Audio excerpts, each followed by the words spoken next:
You're welcome to the program. Let's start off with this. The majority caucus in Parliament has asked Ghanaians to disregard reports concerning the rejection of the 2022 budget by Parliament.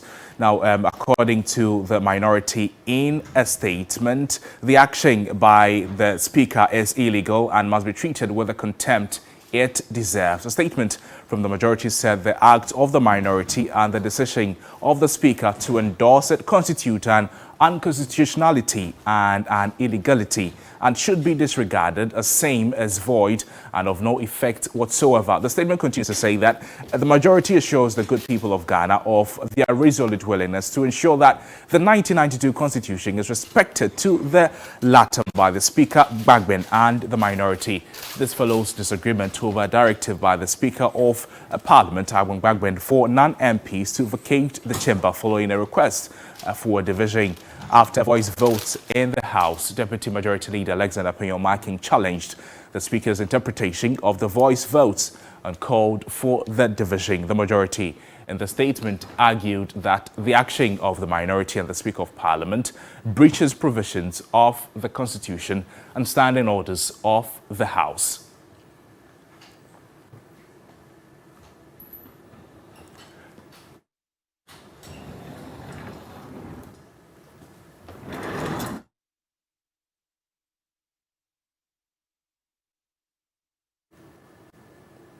Now, a private legal practitioner, Justice Abdullah, has refuted claims that the rejection of the 2022 budget decision pronounced on the floor of Parliament by the minority is null and void. He believes that the decision can still stand. It is not null and void. A decision has been taken. That is correct, and that has to be accepted. Now, as to the effect of that decision or the constitutionality or otherwise, I think that is a matter that can be discussed and determined subsequently. At this moment, you cannot wish away the fact of the decision having been taken. You may have issues with the constitutionality of it, but that is a matter that you'd have to raise. And the processes of raising that and even getting it changed, assuming you are right, is where the problem lies. My point is that this whole drama that unfolded and the event that would unfold going forward from Tuesday make it even worse for all of us. The meaning of half of the members present, is it the case that you're referring to the actual time of the voting? Or, for instance, could you also argue that it's actually the time that the motion was put? Or it was actually just after the voting? Because after the voting, you can have different numbers.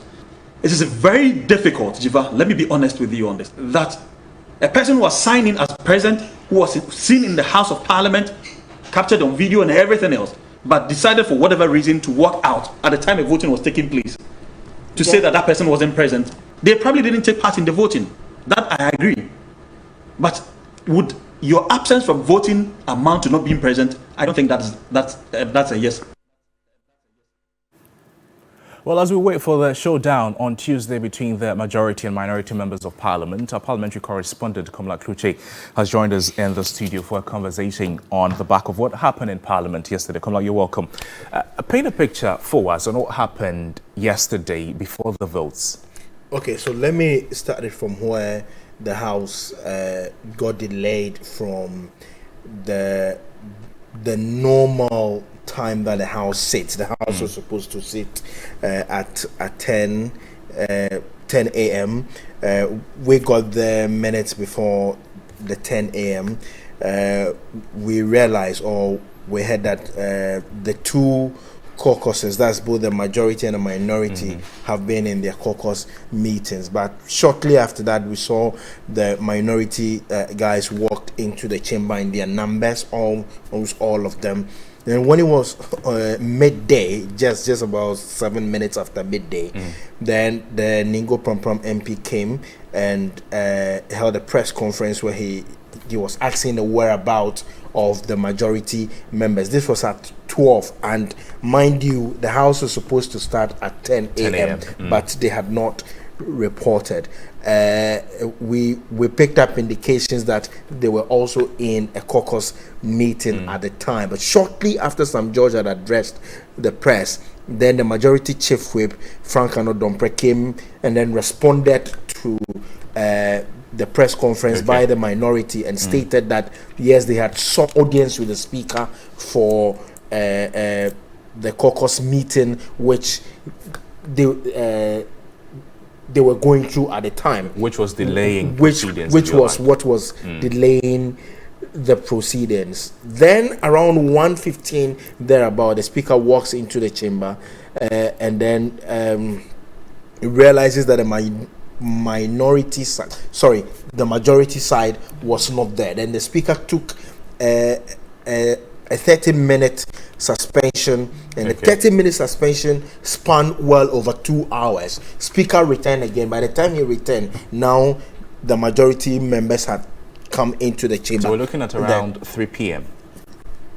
thereabouts. Then the speaker made it clear that he was not informed of the majority caucus meeting. It came to him as a surprise. He has heard that the chief whip of the majority is indicating that they had told him. He was not told of anything, and that had passed before they came into it. And when they started, then the issue about the majority leader and the minority leader, which was the main agenda actually for yesterday, preceding the approval, is what was expected. The majority leader and the minority leader had to have their debate, which is the finality of everything before the speaker would put the that questions. generated some sort of drama in Parliament. There was some protestation from the majority leader, who said that the Minister of Finance had come to the House and then prayed that the speaker would grant audience to him to be able to have a discussion with the leadership of the House. And ordinarily, well, what was expected was just for the two leaders to conclude their debate, and then the speaker will put a question. The minority resisted this. At the end of the day, speaker declined that invitation by the majority leader to have the minority. We have footage of that drama you're talking about. Let's play that for viewers to see. It is not null and void. A decision has been. Those against, say no.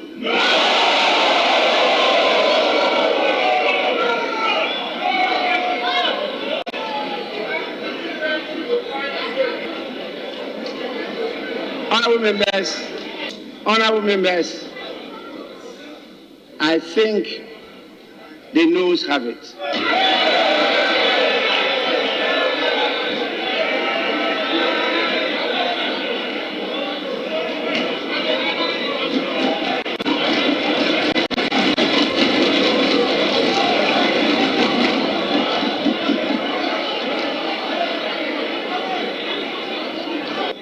Honorable members, if we have a non-member of parliament seated here, I have the power under the orders to call on the marshal to get the person out of the house.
Honorable members,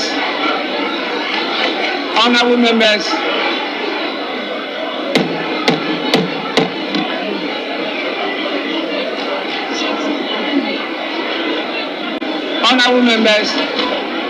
may I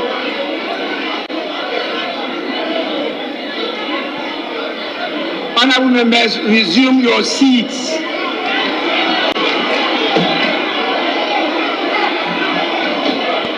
Parliament for the good people of Impraiso. Yes, if Asiedu Ketia doesn't work out of this chamber, nothing will go. Asiedu Ketia is not going anywhere. Asiedu Ketia is not going anywhere today. Asiedu Ketia.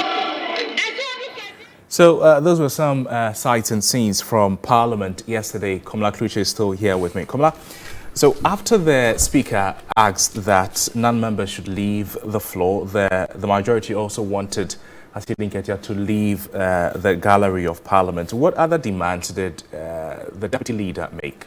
Okay, so let me put this into the proper perspective as to what necessitated this. When the Speaker put the question on the request, and this was a prayer, you know, after the majority leader and the minority leader concluded their debate, the Speaker gave the opportunity to the finance minister to come and then make a submission, if you like, an injury time submission to either convince or otherwise members of the House. And then when they did that, he was praying also that the House would give him an opportunity to meet with the leaders and then they have a conversation regarding the disagreement. Already, mind you, this is the very first time that the House has not had consensus on the budget. So he needed to have a further engagement with them. So after he had done that, then the Speaker said, okay, it's not for him to take the decision, and that he was going to put the question to the House. So this specifically was to for members to decide whether the leadership of the House should engage the Minister of Finance further before the question is put on the main motion itself, which is the budget. So after this, when the Speaker had put the question, and then he said all those in favor say yeah, those who were not in favor of it should say no. Then the Speaker said the decision, what he had, but his from the voice discretion vote. From the voice vote, the noes have it, which the Deputy Majority Leader Alexander Penyo-Markins rose to his feet and said, and he challenged it. But per the standing orders, if he challenges it, the Speaker is obliged to give him an ear by hearing him, because he will come under a specific order in the standing orders. And then he was calling for division, and with a division, it permits that if you are not a member of the House, if it comes to voting and then it comes to the division, you wouldn't be allowed to. By that, what it means is that they will have to, those who are members of the House would stand. If you are not a member of the House, will stand here, it means that they will be in the chamber itself.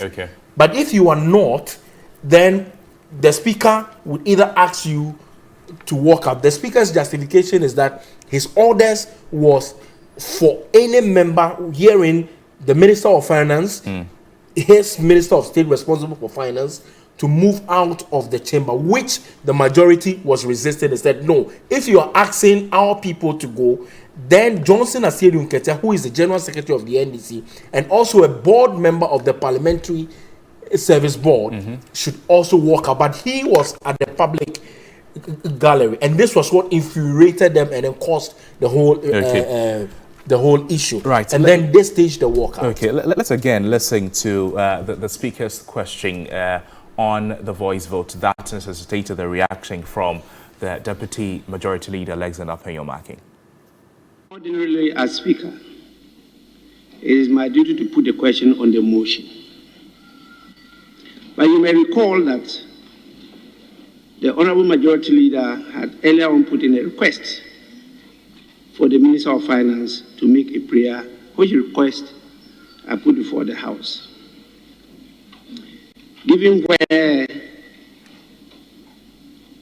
we were in the process, it was not within my power to just grant that prayer without the leave of the House.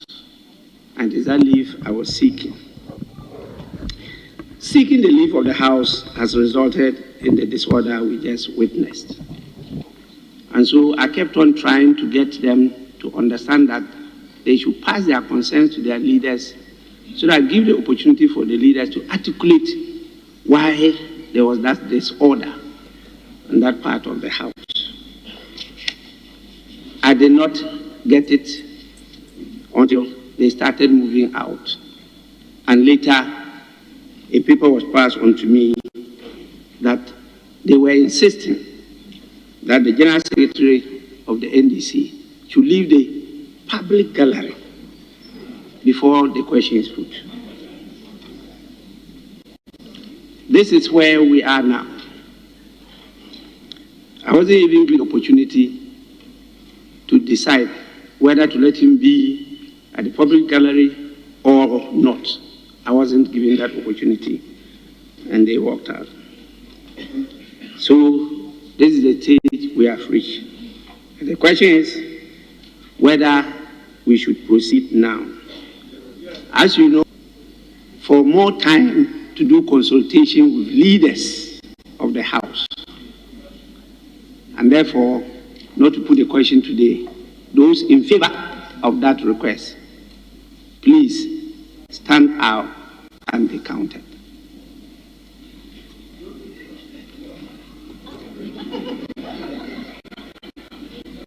Those against that request, please kindly stand up to be counted.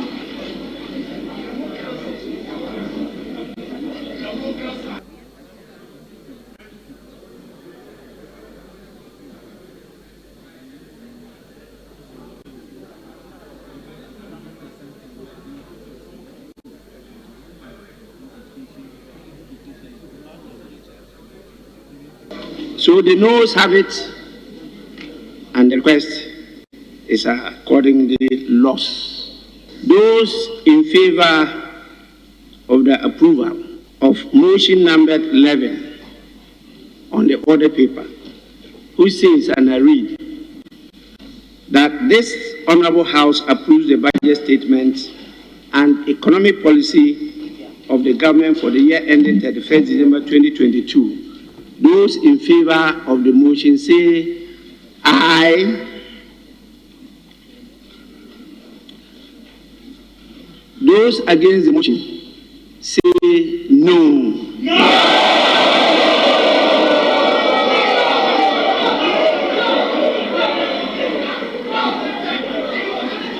Honorable members, clearly the noes have it.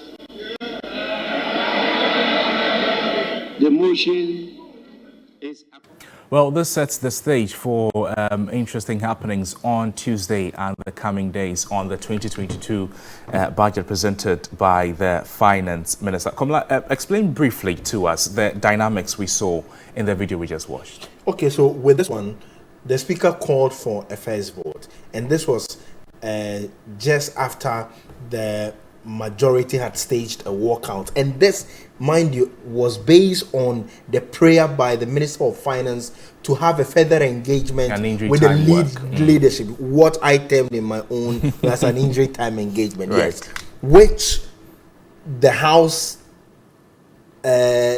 decided that they were going to subject to vote led by the Speaker. Then, so because there was confusion and then a majority walked out, the option was for the Speaker. And even before the Speaker did this, the Speaker had suspended the House for 5 minutes. And the 5 minutes actually lasted, I think, almost about 12 minutes or so. And then he came back to put the question on it.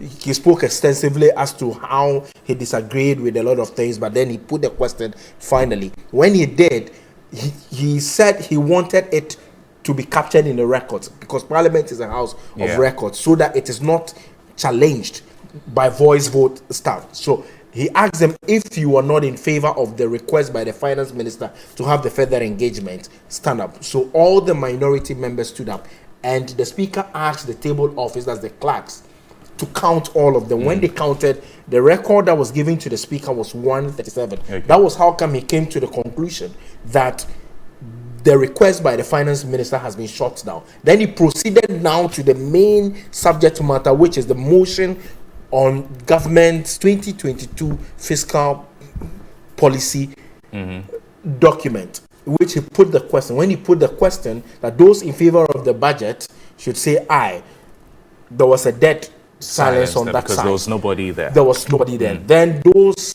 who were against it, they should say no, and the minority shouted in their numbers, and then he said yes, they did. But whilst all of this was going on, the majority who had walked out and addressed the press, then moved to their offices.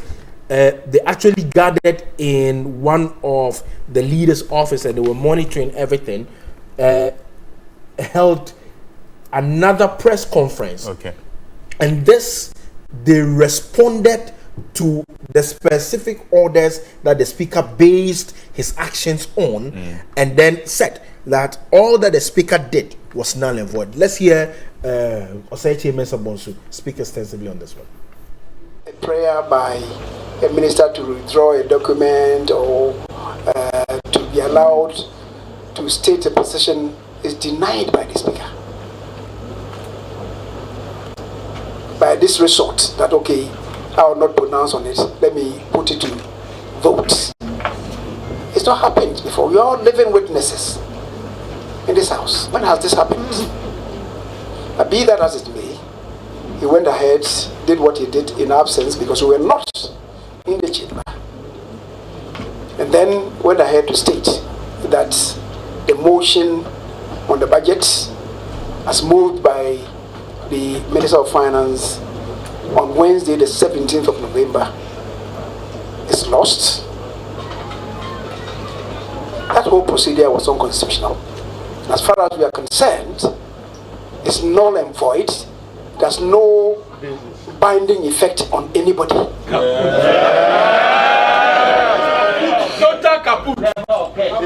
Now, we say so because, and so the motion on the budget, as far as we are concerned, has not been pronounced on by Parliament. It's still standing in the name of the Minister for Finance. And in the fullness of time, a properly constituted House, not one presided over by the Right Honourable Speaker, will make the decision.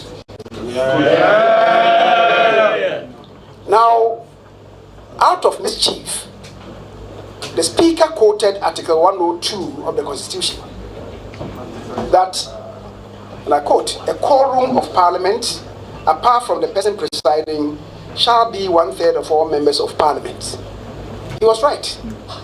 But the quorum is for the transaction of normal business. Maybe statements are being made, no decision is being taken. So that one, that quoted number of 1/3 can listen to it. When it comes to decision making, it is not one Article 102 that applies. It's Article 104 that comes into play. You recollect that yesterday the minority leader signaled that they are going to invoke Article 104. It was not for nothing. We thought the Speaker knows the fundamentals of the Constitution. He's ignorant. Now, what happened today involved a decision of the House. In that case, it is not Article 102. It is Article 104. He knows that at least two of them were not in the chamber. Why did he do that? In any event, even if we go with the 137 number, it's still less than 1/2 of the 275 member chamber. So, when he puts the question to 137, ab initio, the Speaker ought to have known that that number would not support the decision of the House. Well, whether the decision of the Speaker remains effectual or invalid, we'll wait to see. Komla Prechesia will make. Komla, what happens on Tuesday going forward? Well, just like they have indicated that all that the Speaker did was null and void, it has no effect on the specific motion, which is the approval of the budget by the House. Well, it tells you that on Tuesday there's going to be a showdown. Showdown here in May is that the majority will come back maybe stronger. How they are going to come back, I do not know. Whether even indeed it will happen on the Tuesday itself, we are unaware. There's also news that got to us this morning that the Speaker is flying out of the country for medical check. So it means that Speaker Bagman will not be in the chair for a period of days. As to whether that would also affect this another matter altogether, because if you are sitting into chair proceedings of the House, you don't have a vote. You don't have a vote. The first and the second deputy speakers belong to the majority side. So if, for instance, you say chairs it, he normally chairs if Speaker Bagman is not there until there's a referral to the second deputy. If he chairs and they decide to come in their numbers, it means it will be 137. The NDC side would also be 137. As to how it's going to pan out is what we do not know yet, but it clearly tells you that this matter is not ended yet. They will drag it. In fact, from my sources, they tell me that once it is an illegality, and you can listen to that from the confidence of the majority leader that clearly the Speaker dealt them in, and so this is clearly some breach of the Constitution, which they will not take very likely. Well, we're right now seeing a hung Parliament in full force. Well, we'll see where that goes. Kamala Kluche joined me in the studio for a conversation on the 2022 budget.